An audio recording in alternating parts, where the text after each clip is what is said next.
sabes, soy de Saltillo, Ok. estudié pues toda la vida ahí y este, pues bueno, para mí el estar rodeada de cerros en Saltillo siempre me llamaron la atención. La cercanía, tú sabes que en 15 minutos ya estás en Arteaga o ya estás en Sí, Zapalinamé, entonces eh, totalmente. era una ventaja que me permitía tener montañas en ese momento muy cercanas a mí.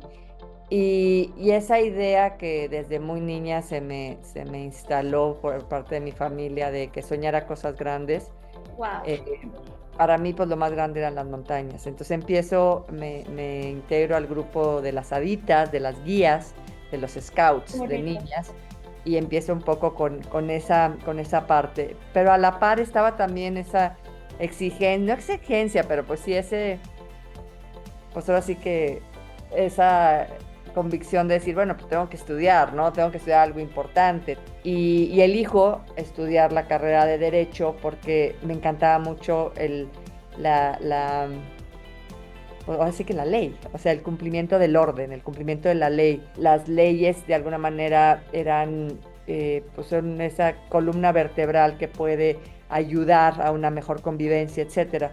Y yo hacía muchas analogías en cuanto a la ley con la ley de la naturaleza. Yo Qué sentía que bonito. en la naturaleza pues había ciertas leyes, había que respetar ciertas cosas, había sus consecuencias.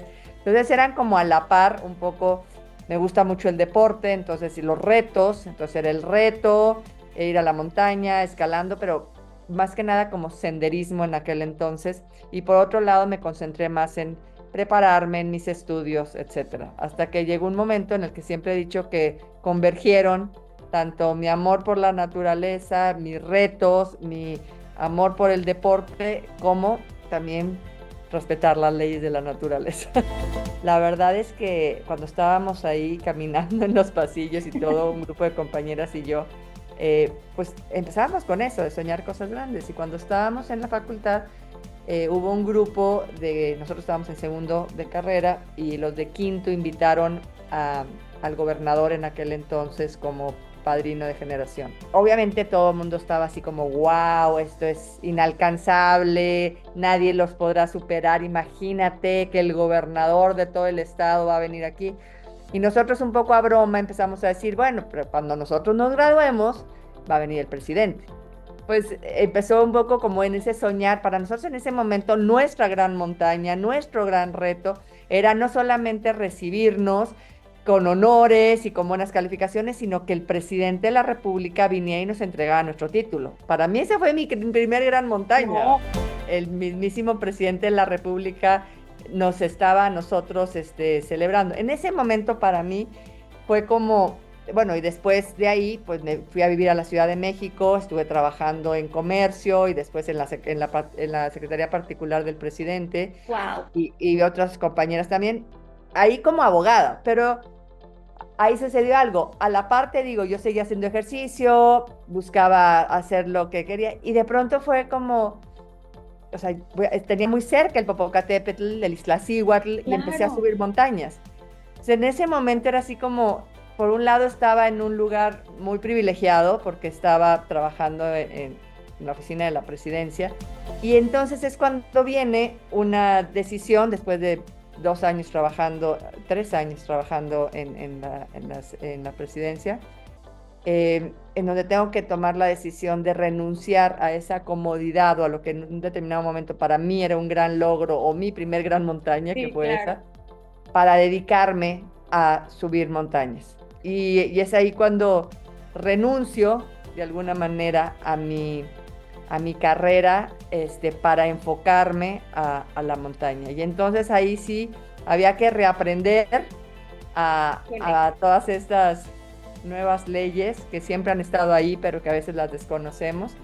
Y bueno, empiezo subiendo el Popocatépetl, la Iztaccíhuatl, después me voy a la montaña más alta de América, que es el Aconcagua, y con esto ya empiezo a hacer montañas internacionales y pues empieza el gran reto de ir a la montaña más alta del mundo. No Híjole. había en ese entonces ninguna mexicana que la hubiera subido, entonces era también ser una pionera, el punto aquí en la montaña es que a diferencia de otros deportes, si cometes un error, pues no es como que te multan, ¿verdad? O los errores te cuestan la vida. Entonces, había que estar mucho más enfocada, preparada y bueno, eso fue lo que se hizo hasta que finalmente me voy al Himalaya en el año de 96, subo mi primer 8000 sin oxígeno, el Choyu, y un poco era para probarme si mi cuerpo se adaptaba a la altitud, etcétera, y seguí subiendo otras montañas para prepararme, conseguir los recursos económicos para finalmente poder financiar mi ascenso al Everest. En 1998 subo al Everest, no alcanzo la cumbre, me quedo a unos cuantos metros, fue muy frustrante, pero fue un gran aprendizaje. Bajo y vuelvo bueno, subo otras montañas en el en el Himalaya, y después regreso al Everest en 99 y es cuando por la vertiente norte alcanzo la cumbre, y con esto una primicia por esa ruta mexicana y latinoamericana. Pero cuando yo empiezo a subir montañas, no solamente era como absurdo que una mujer quisiera intentar estar practicando este deporte. Obviamente había obstáculos, obviamente había que romper muchos paradigmas, no era como un lugar para mujeres. Más, esto es dentro del ámbito montañista, más tu familia que dice, ¿por qué estás haciendo esas cosas? Más los mismos patrocinadores que decían, una mujer no va a poder hacer esto. Entonces había muchos obstáculos. Pero una de las cosas para mí muy importantes fue que durante mucho tiempo yo hice justo lo que me habían dicho que se tenía que hacer. Entonces tú tenías que estudiar, después tenías que tener una carrera, luego tener un muy buen trabajo, te tenía que ir bien, y entonces ya tenías éxito. Y si tenías éxito, pues ya ibas a ser feliz. Me fue muy bien en la carrera, salí con muy buenas calificaciones, conseguí un muy buen trabajo.